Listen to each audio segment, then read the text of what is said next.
బులెటిన్లో డీటెయిల్స్ చూస్తే enforcement directorate అధికారులకు బీఆర్ఎస్ ఎమ్మెల్సీ కల్వకుంట్ల కవిత లేఖ రాశారు.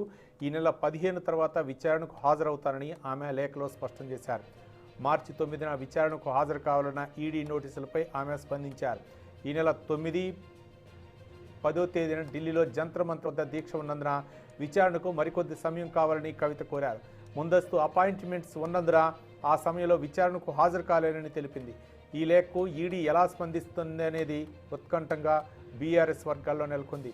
మరోవైపు ఈ నెల 13న రామచంద్ర పిళ్ళై కస్టడీ ముగియనుంది. ఈ నేపథ్యంలో 15 తర్వాత హాజరవుతానని ఎమ్మెల్సీ కవిత లేఖ రాశారు.